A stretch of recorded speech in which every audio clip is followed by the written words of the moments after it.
Hello, मेरा नाम Jimmy Jong है। मुझे पैनिक अटैक आ रहा है। मेरे घर $400,000 की चोरी हुई है। प्लीज मेरी मदद करें। बस यही एक कॉल जिसने यूएस स्टेट जॉर्जिया के एथेंस सिटी के पुलिस के कान खड़े कर दिए थे।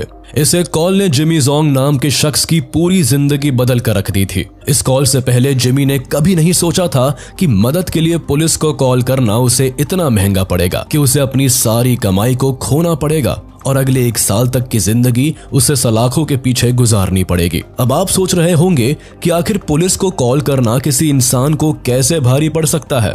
हम कहेंगे पड़ सकता है अगर कॉल किसी चोर ने की हो, वो भी उस चोर ने जिसके कारण 1 या 2 नहीं बल्कि पूरे $3.5 बिलियन गायब हो गए हो। ये बात है एक ऐसे शहर की जिसने आज से पहले कभी इतनी बड़ी चोरी के बारे में नहीं सुना था। ये बात है यूएस स्टेट जॉर्जिया के एथेंस सिटी की। यहाँ क्राइम के नाम पर केवल ब्रेक-इन्स, बार फाइट्स और असॉर्टेड राउडीनेस देखी जाती है। लेकिन 13 मार्च 2019 को इसी शहर के एक घर से 911 पर एक कॉल गया जिसने पूरे शहर में हंगामा मचा दिया। ये कॉल था 28 साल के एक शख्स जिमी जोंग का, जिसने पुलिस को उसके घर हुई एक चोरी के बारे में बताने और मदद मांगने के लिए कॉल किया था। लेकिन उसे शायद इस बात की जरा भी भनक नहीं थी कि इस कॉल के बाद उसकी असली मुश्किलें शुरू होने वाली है। जिमी एक ऐसा शख्स था जो अपने बड़े से घर में एकदम अकेला रहता था। इसके पास इतने पैसे थे कि ये चाहता तो अपनी पूरी जिंदगी बिना कुछ काम किए केवल बैठे बैठे बिता सकता था, और इसलिए जिमी ज्यादा से ज्यादा पार्टीज थ्रो करता और पानी की तरह अपने पैसों को बहाता। पैसे का नशा जिमी के सर इस कदर सवार था कि वो खुद के साथ साथ अपने दोस्तों पर भी खुले दिल से पैसे खर्च करता। शायद इसी वजह से भी ज्यादा से ज्यादा लोग जिमी के अटेंशन पाने के लिए बेताब रहते थे। लोग जिमी का फायदा उठाते, वो इससे पैसे उधार लेते और कभी वापस नहीं देते। जिमी खुद भी कभी अपने दिए हुए पैसे वापस नहीं मांगता था। यही नहीं, कई बार तो जिमी अपने सभी दोस्तों को खुद के पैसों पर बार लेकर जाता और उनके साथ साथ खुश होकर पूरे बार के लोगों को फ्री पार्टी करवाता।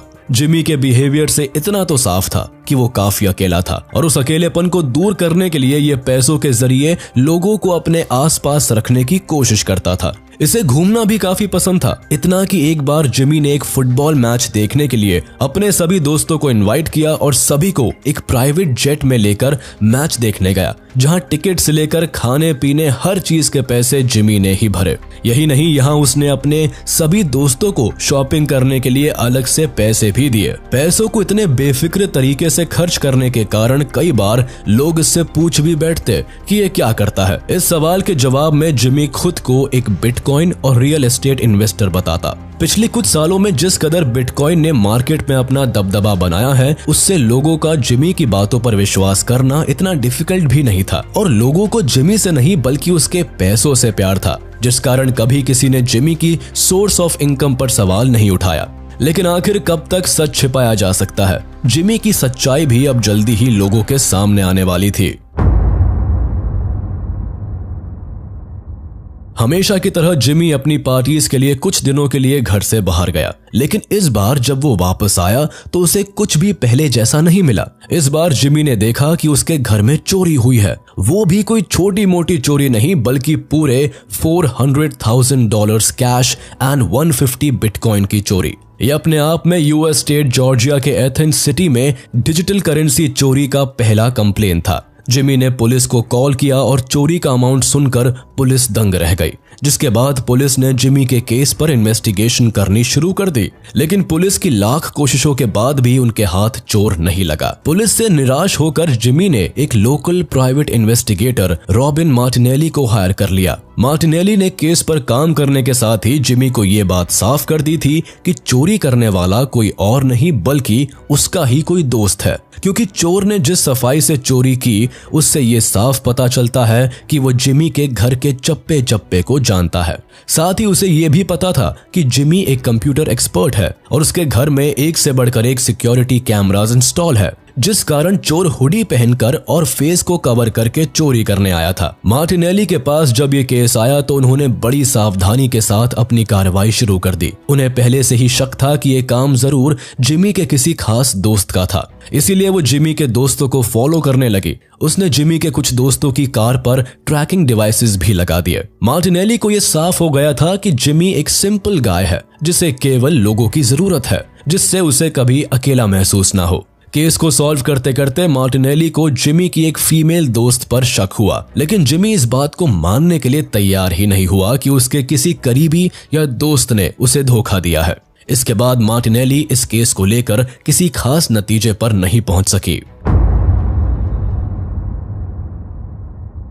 जैसे ही जिमी का केस फाइल हुआ, वैसे ही एक और पुराना केस वहां की पुलिस को परेशान कर रहा था। दरअसल 2012 में सिल्क रोड नाम के एक डिजिटल ब्लैक मार्केट प्लेटफॉर्म से करीब 50,000 बिटकॉइंस की हैकिंग हुई थी। Silk road earlier crypto market places में से ही एक फेमस साइट थी, जहां हर तरह के इलीगल सामान बेचे जाते थे। यहां खरीद और बेच का काम अनोनिमस तरीके से होता है।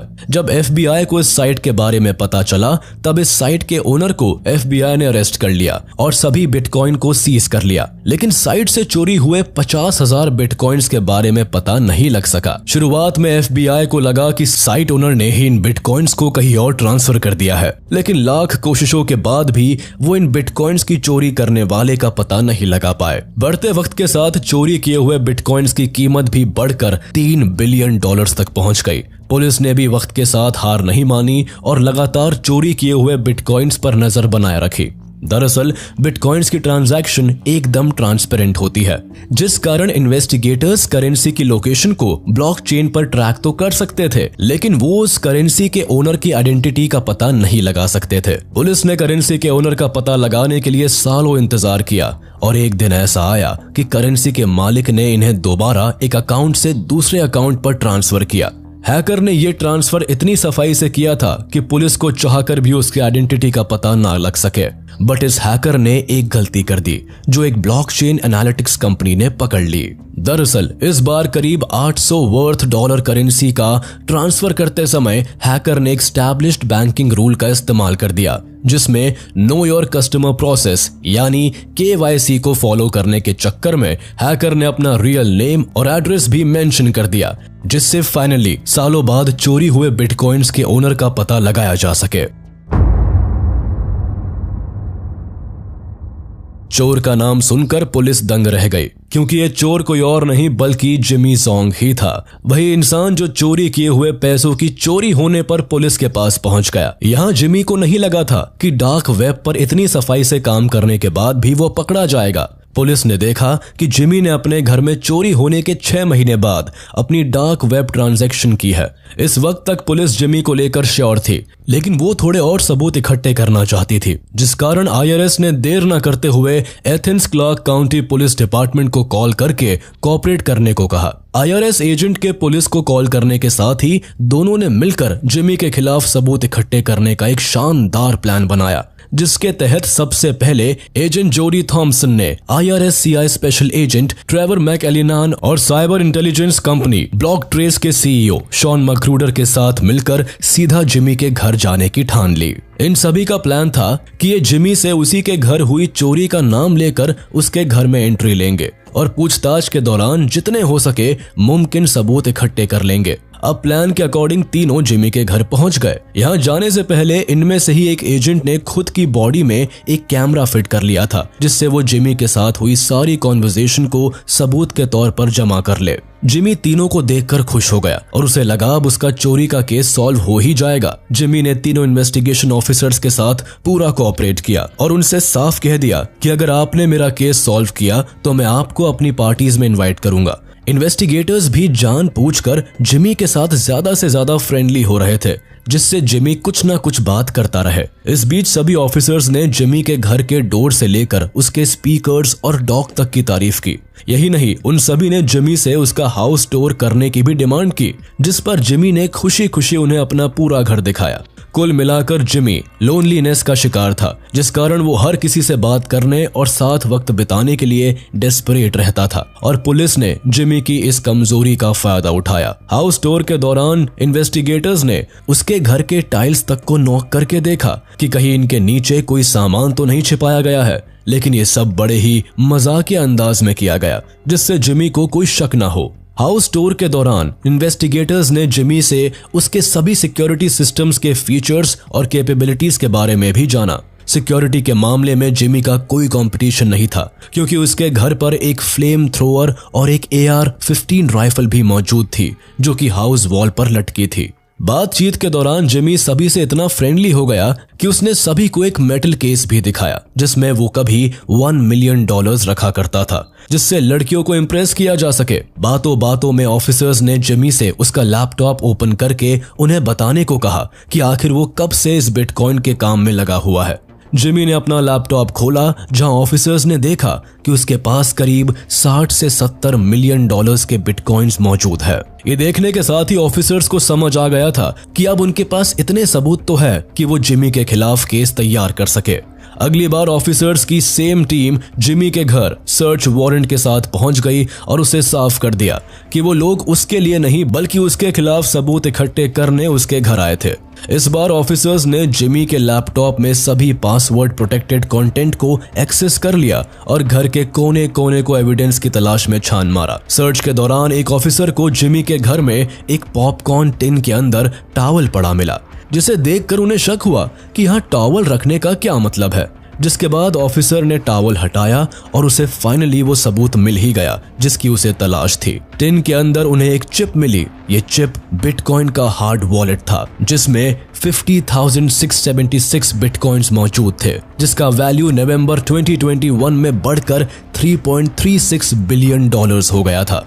जिमी का भंडा फोड़ हो गया और अब वो बुरी तरह से फंस चुका था। उसके पैरों के नीचे से जमीन खिसक गई और चेहरा डर और टेंशन के मारे पीला पड़ गया। अपने $400,000 के चोर को पकड़ने के चक्कर में वो $3.36 बिलियन गवा बैठा था, लेकिन पुलिस के लिए ये एक बड़ी जीत थी। जब पुलिस ने जिमी का पर्दाफाश किया, तब उनका एक सवाल था कि आखिर जिमी ने इतने बड़े अमाउंट का बिटकॉइन आखिर कैसे चुराया। इसके जवाब में जिमी ने कहा कि अपने ड्रग्स की आदत को पूरा करने के लिए वो सिल्क रोड वेबसाइट से ड्रग्स खरीदता था। एक दिन 2012 में जब वो सिल्क रोड वेबसाइट के वॉलेट से अपने बिटकॉइन को निकाल रहा था, तो इतने में ही उसे इस वेबसाइट में एक लूप होल दिखा।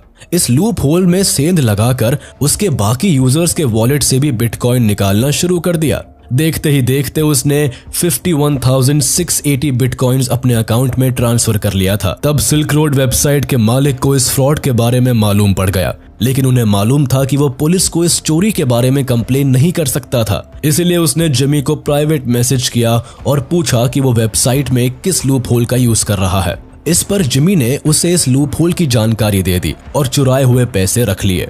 हालांकि तब इस मामले ने ज्यादा उछाल नहीं पकड़ी थी, लेकिन जब जिमी पकड़ा गया तब ये केस भी सामने आया। चोरी किए हुए बिटकॉइंस को अमेरिकी सरकार ने जब्त कर लिया और एक ऐसे प्रोसेस की शुरुआत की जिसके थ्रू चोरी किए हुए बिटकॉइंस के विक्टिम्स अपने बिटकॉइंस वापस ले सके। लेकिन हैरानी की बात यह हुई कि कोई भी उन बिटकॉइंस को वापस लेने सामने नहीं आया, जिसका मेन कारण खुद सिल्क रोड साइट थी।